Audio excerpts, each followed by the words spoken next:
IPL के अंदर मेरा दोस्त पांड्यू जो है उसकी टीम हार गई है। उसके अलावा सबसे बड़ी ब्रेकिंग न्यूज़ ये है कि मोहम्मद आमिर की टीम में वापसी हो चुकी है। क्या कुछ नहीं हो रहा है क्रिकेट की दुनिया के अंदर, रोजाना एक नई ब्रेकिंग न्यूज़ पे ब्रेकिंग न्यूज़ आ रही है। नीचे मैंने टाइम स्टैम्प्स दिए हैं, जिसने जिस बारे में देखना है उसको देख ले। सबसे पहले बात करेंगे हमारी Mohammad Aamir, king Aamir is bike. गालियां खा खा के पिछले 2 सालों से तो बहुत गालियां दी उन्हें।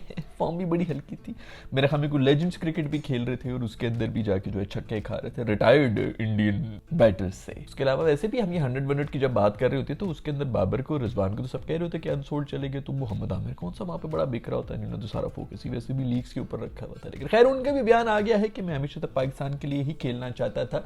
लीग वीग वाला सब बातें जो है वो लगता है मेरी एआई जनरेटेड वीडियोस ने की हुई थी। बट जो भी हो यार, बहुत जबरदस्त न्यूज़ है। शुक्र है कि मोहम्मद आमिर वापस आए, क्योंकि हमारा पेस अटैक जितना कमजोर और जितना लंगड़ा हुआ था पिछले 6 महीने से, उसके अंदर मोहम्मद आमिर को एक टांग के साथ भी मैं रख लेता टीम के अंदर। क्रिक इन्फो वगैरह जो है वो इस किस्म का कोई लाइनअप शेयर कर रहे हैं और कह रहे हैं कि भाई ये क्या जबरदस्त किस्म का पेस अटैक हो जाएगा। दिमाग तुम लोग का ठीक है, बीच में रूफी को क्यों डाला हुआ तुम लोग? रूफी तो मैं रूफी से तो बेहतर है कि बंदा खुशदिल शाह को डाल दे, कम से कम उतनी बॉलिंग तो वो भी करा लेता है, बैटिंग में भी कोई चांस होता है कि शायद 2 शॉट्स मार ले। खैर खबर ये भी आ रही कि रूफी का भी जो वो कॉन्ट्रैक्ट था वो वापस उनको मिल चुका है, तो बहुत बहुत मुबारकबाद हो आप लोगों को, एक दफा फिर से वापस आ रहे हैं। इतने वैसे ही पेसर आपने क्या खिलाने, मैं हमें रूफी को तो बाहर ही बैठना चाहिए, क्योंकि आमिर, शाहीन और नसीम इनको टीम में होना चाहिए। मेरा तो बल्कि ये भी कहना है कि मेरे ख्याल में शाहीन को भी सख्त रेस्ट की जरूरत है, क्योंकि शाहीन की तो सबसे कमजोर हालत है इस वक्त फास्ट बॉलिंग के डिपार्टमेंट में। तो शाहीन खैर रहेंगे वो तो मेरे ख्याल में। वैसे एक बात देनी पड़ेगी मेरे ख्याल में, तो यार ये शाहीन बना है कप्तान, तो देखो ना ये लोग भी, इमाद भी वापस आ गए हैं, आमिर भी वापस आ गए हैं।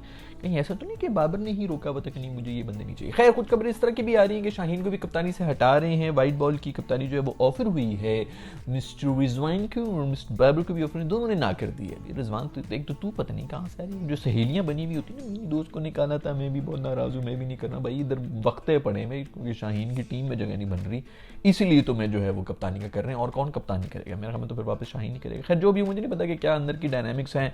ये अच्छी बात है कि इमाद वसीम भी वापस आ रहे हैं और मोहम्मद आमिर भी वापस आ रहे हैं। दोनों का T20 के अंदर भी कुछ जगह भी बनती। हम जो बड़ा खुश हो रहे हैं ना, एक ही मैच हमने जीता था 152 वाला, उसके बाद भी जो एक सॉलिड टीम आई थी ऑस्ट्रेलिया से, उससे हम हार चुके थे, तो वो हम उसी की खुशियां मना रहे हैं। उसके बाद जो नेक्स्ट वर्ल्ड कप था जिसके अंदर हम फाइनल खेले हैं, वो आप शायद भूल रहे हैं कि वो नेदरलैंड्स ने साउथ अफ्रीका को हराया था। इतना बड़ा मुआवजा हुआ था, तो हमारी कहीं जगह भी बनी थी, अदरवाइज हम उसमें भी फर्स्ट राउंड में आउट हो गए थे। और ओडीआई के अंदर हालत तो हमने देख ही ली थी। सो एक हवा बना हुआ था, हवा भरी हुई थी, बस हमारे जो इन्फ्लेटेड किस्म की चीजें थी उसकी वजह से टीम बची हुई थी और वो पूरी तरह से एक्सपोज भी हो गई है। अब खैर मानना पड़ेगा, जो भी हमारे पीसीबी मैनेजमेंट, देखो जब कोई अच्छा काम करती है तो उसके ऊपर भी काम करना चाहिए, वरना ज्यादा जो है कॉमेडी बोर्ड वगैरह करते हैं। मोहसिन नकवी भाई जो है, इनके सब मजाक उड़ा रहे थे कि यार गवर्नमेंट का बंदा है, ये है वो है, कम से कम बंदे में ईगो तो नहीं है। यही तो पुरानी पता नहीं हमारे कौन बैठे हुए थे जिनकी ईगोज ही नहीं खत्म हो रही थी, कि मैं बताता हूँ कि भाई बॉस कौन है, उसके सामने जाके जो है आमिर को भी और इमाद को भी सबको कह रहा था कि हम बॉस हैं, तुम बॉस है, तुम्हें बताएंगे।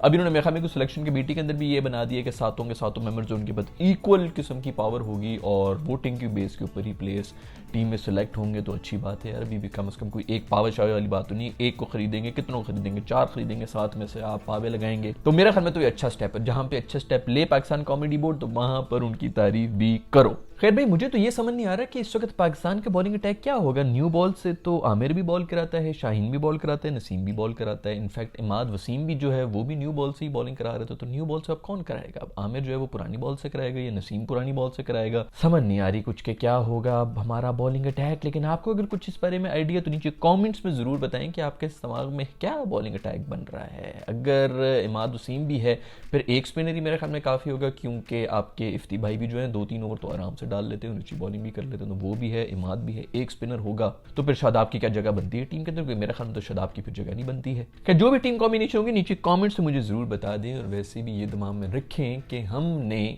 वेस्ट इंडीज में वर्ल्ड कप। खैर अब बात कर लेंगे आईपीएल की। आईपीएल के क्या मैचेस हो रहे हैं, एक और जबरदस्त मैच हो गया मेरे दोस्त पांडू की टीम, तब मुंबई का मैच था गुजरात के साथ, बिज्जू बॉयज की एक्स टीम जो थी। मेरे दोस्त पांडू को इतनी गालियां इस मैच में पड़ी हैं ग्राउंड के बीच में खड़े होके, बूज, क्राउड की बूज ही बूज। गुजरात वाले तो इसको लान तान कर ही रहे थे, वो बेचारे मुंबई वाले भी इसको लान तान कर रही है। मासूम जाए किधर? कौन सा क्राउड है जो इसको सपोर्ट भी कर रहा है? और इसने भी कसम खाई हुई है मेरे दोस्त ने कि उसने गालियां खानी है।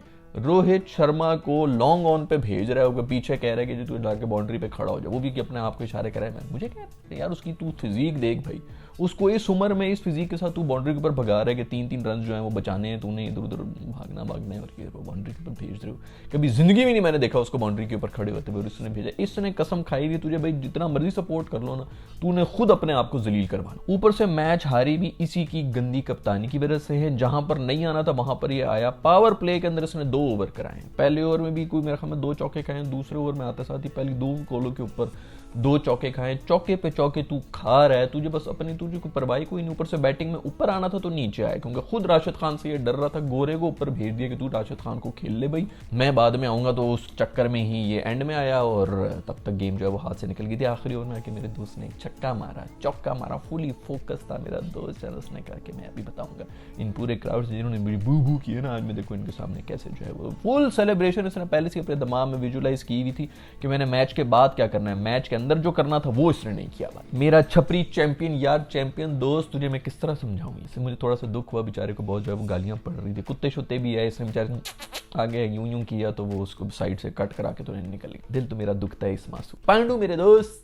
क्लोज लेके चला गया था गंदी कप्तानी और थर्ड क्लास हरकतों की वजह से, शोधी हरकतों की वजह से रह गया। खैर नेहरा ने भी उधर बता दिया, उसने भी कह दिया भाई बेटा तुम्हें क्या लग रहा था कि तुम्हारी वजह से हम जो है फाइनल के अंदर खेल रहे थे और आईपीएल की ट्रॉफियां जीते थे। नेहरा भी बाउंड्री के ऊपर खड़ा हुआ था, एंड तक गाइड कर रहा था अपनी टीम को। और अब नजर भी आया है कि पांडू नहीं, ये बेसिकली नेहरा ही था जिसका दिमाग। यादव मेरे दोस्त ने लास्ट ओवर कराया। शुरू में तो बड़ी कोई वो लेंथ बॉलिंग करा था, भाई तू यॉर्कर मार ले। पांडू को लेंथ बॉलिंग करा रहा है, वो भी रख के चौके और छक्के मार रहा है। मुझे तो लग रहा था कि बस खत्म हो जाएगा आज, पांडू मेरा दोस्त हीरो बन के बाहर निकलेगा सबको उंगलियां दिखाते हुए। लेकिन यादव ने फिर उसको आउट कर लिया। बेचारे मुंबई वाले हमेशा की तरह फिर पहला मैच हार चुके हैं। मुझे तो समझ नहीं आ रही, इन्होंने मैं कप्तानी ही चेंज इसलिए की थी कि पहला मैच हार जाते थे, आज भी ये हार गए। टीम मीटिंग में वैसे जो है वो शर्मा मेरा ख्याल में वैसे तो इनको दे रहा था, लेकिन एक दो तो शुरू में मैंने देखा था कि वो भी ना पेट पकड़ के बैठ रहा था जमीन के ऊपर, हाय कर रहा था। वो मैं बहुत थक गया, मैं बहुत हो गया, इसके सबकी हरकतें भी कर रहा था। कि बाद में खैर वो गाइड साइड भी कर रहा था, उसकी बीच में कहीं चक्कर में मेरे ख्याल में बातें भी नहीं सुन रहे थे। अजीब किस्म का माहौल मचा हुआ था। पीआर डिजास्टर तो रहा है, ये जो सारा रहा है ना इनका, यार इसको खुद ऐलान करना चाहिए था शर्मे को कि यार मैं अब कप्तानी से हट रहा हूँ, ताकि इस मासूम की थोड़ी बहुत इज्जत रह जाती है। उसने भी जो है कहा कि खुद ही करो, खुद ही ऐलान करो, मैं नहीं करूंगा रिटायरमेंट का ऐलान, तुम लोग ही मुझे निकालो। खैर मैच हो रहा था अहमदाबाद में और यार क्या खूबसूरत, मतलब अटेंडेंस को 80,000 की अटेंडेंस थी, फिर भी सीटें खाली थी।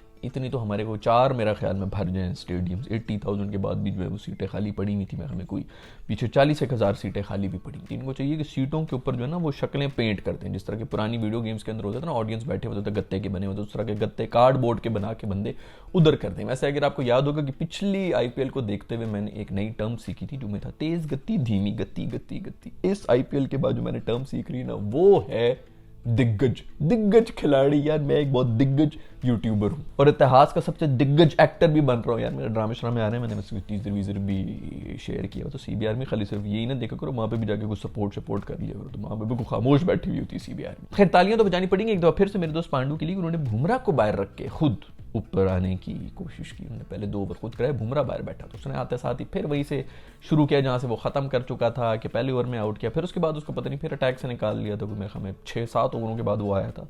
बेहतरीन किस्म की बॉलिंग करा रहा है, पता नहीं क्यों इसका इतना डिले भी कर रहे थे उसके बीच में, थोड़ा बहुत रिकवर कर गए थे गुज्जू मेरे दोस्त। वैसे ये तो तिबातिया एंड में मार गया, नहीं तो गुज्जू उसकी हालत खराब ही थी। वुड मासूम को कुट के उसने जो है रन बना दिए। इसके अलावा एक और मैच भी हुआ था जो कि हुआ था लखनऊ का और राजस्थान का, जिसके अंदर संजू सैमसन ने बेहतरीन कप्तानी भी की थी, बेहतरीन इनिंग्स भी खेली है और मैच जीत गया है लखनऊ। 82 रन बनाए और मैंने सोचा, मैंने वैसे देखा तो नहीं था लेकिन सुना है कि केएल राहुल ने बड़ी कोई ओजीआई वाली इनिंग्स खेली थी और टीम को जो है जीतने में बिल्कुल भी उन्होंने कोई कंट्रीब्यूट नहीं कराया। पूरन भी खड़े हुए थे एंड तक, 193 रन चेज कर रहे थे, पूरन एंड तक खड़े रहे, कुछ 64 रन की उन्होंने इनिंग्स खेली। इससे बेहतर था भाई तू आउट ही हो जाता, जब तुझसे कुछ नहीं हो रहा बंदा कम से कम इज्जत में ही रहे, क्योंकि छक्का मारने के चक्कर में किसी के पेट में ही बॉल डाल देते, कैच ही दे देते, एंड तक खड़ा भी रहा, कुछ भी नहीं करके गया। अब तेरी इनिंग्स हम क्या करें, चाटे। इधर होता ना मेरा दोस्त खुशदिल शाह, तो वो ऐसे यूं मैच खत्म करा अपनी टीम के लिए, दूसरी टीम के लिए, क्योंकि आता साथ ही पहले जो है उसने एक रन आउट कराना था, दूसरे जो है वो दूसरे एंड के ऊपर जो कोई टेल एंडर होता है उसके ऊपर प्रेशर भी डाल देता कि तू ही छक्के मार, मेरे से तो लगनी नहीं, मिडल नहीं हो रही बॉल, बस तुम मारने की कोशिश करो।